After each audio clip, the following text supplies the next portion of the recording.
Bonjour chers frères et sœurs, je vous salue chers amis qui aiment l'histoire. Hier j'ai fait une vidéo qui parle de Samori Touré et Kong, qui a expliqué comment et pourquoi est-ce que Samori Touré a détruit Kong. Alors j'avais promis de parler de l'histoire de Kong. Évidemment cet épisode qui concerne les rapports entre Samori et Kong, je ne vais pas en parler. Mais il faut savoir que la localité de Kong est une localité qui est peuplée depuis la préhistoire. Depuis la préhistoire. À cet effet, il suffit de s'en référer aux travaux du docteur Diabaté Victor. Diabaté Victor, qui a fait une thèse, je crois que c'est une thèse d'État en archéologie. J'ai vu la thèse, mais il y a longtemps. C'est une thèse d'État, je crois, en archéologie, sur Kong, qui prouve que Kong est une localité qui est peuplée depuis la préhistoire. Oui, c'est ça, depuis la préhistoire. Depuis le paléolithique. Comprenez? Donc, depuis le paléolithique, le néolithique, etc., Kong était déjà peuplé. Mais évidemment, il est difficile de dire quelles sont les populations qui y étaient. Mais ce qu'on sait, c'est que l'une des plus vieilles populations qui habitaient la région de Kong, ce sont les Nabés, ce qu'on appelle les Nabés. Les Nabés que souvent on lit au Koulango, mais en réalité, il faut plutôt les lier en général à ce qu'on appelle les Lorons. Et que incorrectement, on appelle Lorons. Leur nom, c'est Loron. Et là, je voudrais saluer le doyen Olo, voilà, qui m'a fait cette précision-là. Ce sont les Lorons. Les Lorons comprennent les Tensé, les Lomassé et puis les Koulango. Mais il faut savoir que concernant les Koulango, il y a eu un brassage avec les Mampoussi et les Dagomba. Voilà. Sinon, anciennement, ils font partie des Lorons. Donc, ça veut dire que les Lorons habitaient toujours depuis la préhistoire, la région de Kong. Maintenant, il faut savoir une chose. Les lointains ancêtres des fondateurs du royaume Brondjama, c'est-à-dire les Abradés, les Aduana Abradés, c'était un matriclan au sein des Akans.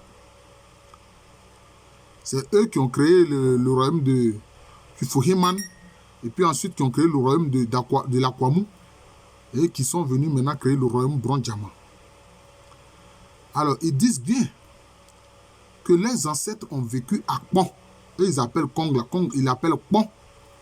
Ils disent que les ancêtres ont vécu à Kpon depuis des temps immémoriaux, et puis ensuite ils ont quitté Kpon pour aller maintenant vers la zone forestière. Vous voyez. D'ailleurs, en venant créer le royaume Brondjama, dans leur esprit, c'était de retourner à Kpon. C'était de retourner à Kpon. Mais est-ce qu'ils pouvaient le faire comme ça? Puisque Kpon, alors, c'était un royaume. D'abord, le royaume de l'Assyrie. Parce que là aussi, dans cette région, beaucoup de Sénoufos se sont installés dans la région de Kong. Beaucoup de Sénoufos y étaient. Il faut savoir cela. Beaucoup de Sénoufos se sont installés dans la région de Kong. Vous voyez. Et, justement, le royaume d'extraction Sénoufo qui était à Kong, c'est le royaume qu'on appelle le royaume de l'Assyrie. Voilà, le royaume de l'Assyrie. Voilà. C'était une dynastie, la dynastie de l'Assyrie. C'est eux qui étaient à Kong. Vous voyez. Alors, à ce propos, celui qui a fait un travail monumental sur Kong, c'est le professeur Kodjo Nyamke Georges. Kodjo Nyamke Georges. Il a fait une thèse d'État sur l'histoire de Kong. Voilà.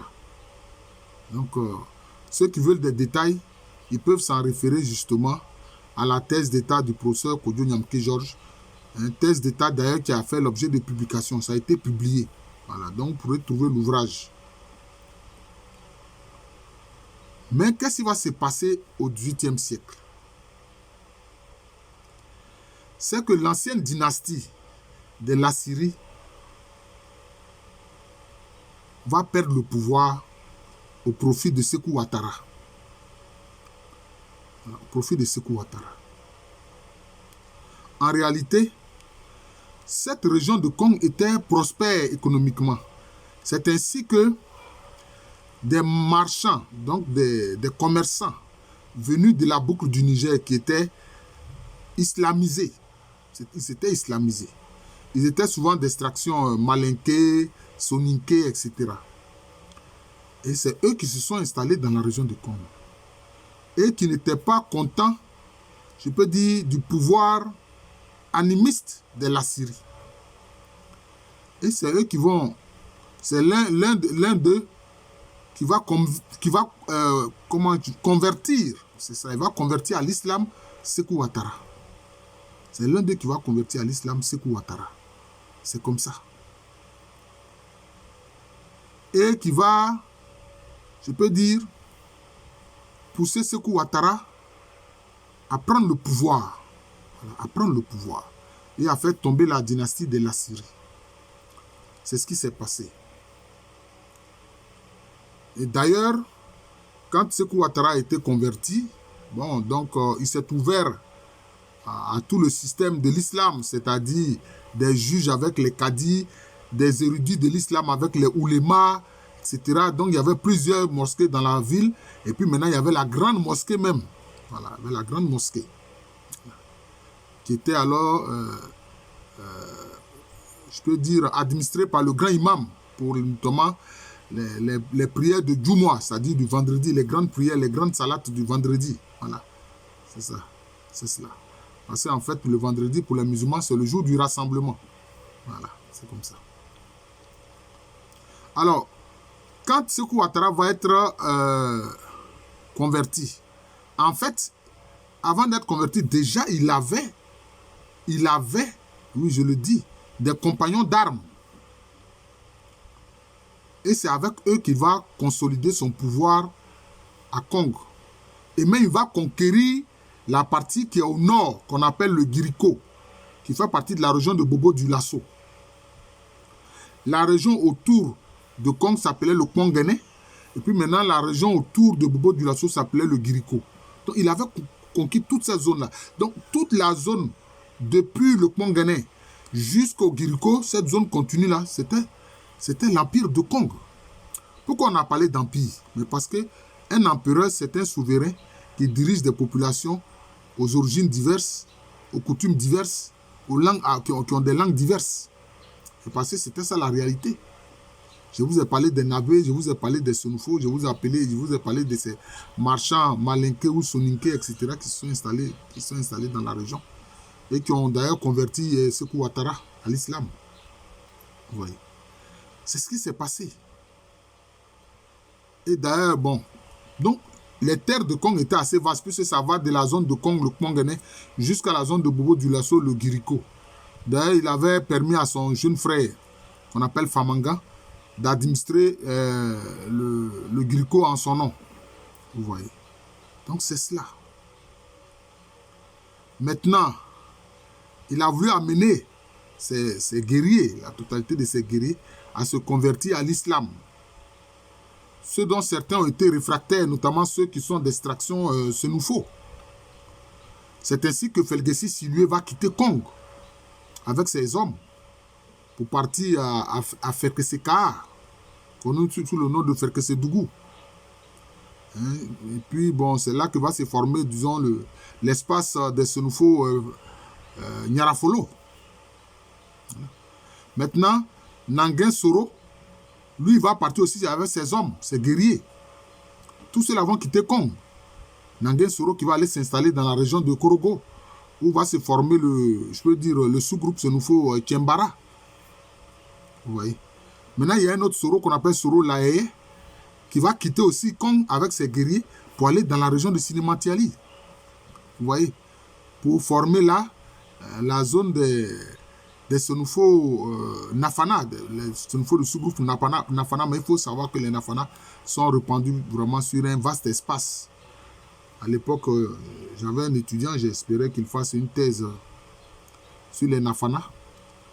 En tout cas, je cherche encore un étudiant qui va accepter de faire une thèse d'histoire sur les Nafana. Parce que les Nafana, vraiment, ils sont beaucoup répandus dans l'espace. Ils sont beaucoup répandus dans l'espace. Voilà. On les trouve même au Ghana, dans le Bana, on les trouve notamment à Sampa, toujours qui fait partie qui est dans le Ghana actuel. Ils étaient les premiers habitants de la zone d'Odiéné. Voilà. Dans la zone de Séguélon, c'est eux qui étaient là, etc.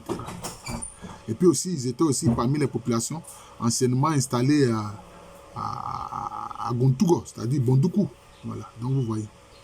C'est ainsi que ceux-là qui ont refusé l'islamisation que voulait Sékou Ouattara, donc ont quitté ces régions-là, voilà, pour partir à faire Kessédougou, faire Kesseka, pour partir à Korogo, pour partir à Sinématiali, etc. Donc c'est ce qui s'est passé. Vous voyez, c'est ce qui s'est passé. Et Kong était un pôle commercial important. Pourquoi? Parce qu'il faut dire que Kong n'est pas loin quand même du Ourodougou, de l'espace du Ourodougou. Et donc, Kong n'est pas très éloigné de l'espace forestier. Donc, Kong recevait les marchandises qui venaient de la zone forestière, telles que la cola et autres. Kong recevait les marchandises qui venaient du golfe de Guinée, notamment de la côte de l'or. Les produits qui venaient de la côte de l'or, il y avait toutes sortes de produits, y compris les produits que les compagnies européennes envoyaient.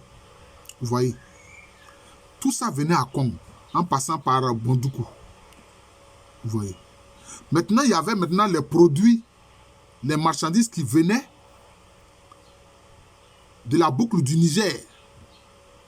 Mais ces marchandises qui venaient de la boucle du Niger, parmi ces marchandises-là, il y en avait qui venaient depuis le Moyen-Orient, donc depuis les territoires arabes, etc., musulmans, en passant par le nord de l'Afrique. Et qui arrivaient dans la boucle du Niger, et de la boucle du Niger venaient à Kong, ou qui venaient à Bobo Dioulasso, donc dans l'espace de l'Empire de Kong. Vous voyez? Donc l'Empire de Kong était, je peux dire, un pôle de rayonnement commercial parce que les produits, etc., venaient d'un peu partout. C'est ce que je viens de vous expliquer tout à l'heure. Et c'est ça qui a fait la prospérité de Kong. C'est ça qui a fait la prospérité de Kong. Vous voyez. En plus, c'était une région qui était quand même favorable à l'agriculture. C'était une région favorable à l'agriculture. C'est cela. Donc, Kong c'était un empire qui est riche. Et puis son espace quand même était assez grand. Quand on voit le Kongene et le Girko, tout cet espace-là, c'était cet espace que dirigeait Sékou Ouattara. Vous voyez. Donc c'est cela. C'est cela. D'ailleurs, même les traditions des Baoulé Haïtou, ils disent que quand les ancêtres migraient, ils sont passés par la région de Kong. Ils sont passés par la région de Kong pour venir en pays Baoulé. Ouais. Donc Kong était vraiment un espace de rayonnement. D'ailleurs, quand les Brondiamans ont perdu les premières guerres face aux Ashanti en 1740, mais c'est à Kong que la famille royale et puis certains de ses sujets se sont réfugiés. Ils se sont réfugiés à Kong, qu'ils appellent Pont. Ouais, donc c'était une zone de rayonnement. Non seulement de rayonnement économique et commercial, mais aussi une zone de rayonnement intellectuel, notamment au niveau de l'islam. Parce que justement, il y avait des grands érudits musulmans, les oulémas, qui justement formaient justement des élèves. Voilà. Mais je peux dire que c'était un peu l'influence arabe et musulmane. Voilà, c'est cela. Donc voilà un peu résumé l'histoire de Kong. Voilà, l'histoire de Kong. Qui a été vraiment un grand pôle historique, un pôle de rayonnement. Voilà. Maintenant, quant à sa destruction par l'Almami Samori Touré, ça j'ai fait une vidéo là-dessus, vous pouvez vous référer à cela. Samori Touré et Kong, c'est comme ça que j'ai intitulé cette vidéo-là. Je vous remercie, je suis le professeur Alou Kwame René, professeur titulaire d'histoire à l'université Félix Houphouët-Boigny, université qui est à Abidjan. C'est dans le quartier de Cocody, c'est en Côte d'Ivoire, un pays situé en Afrique de l'Ouest.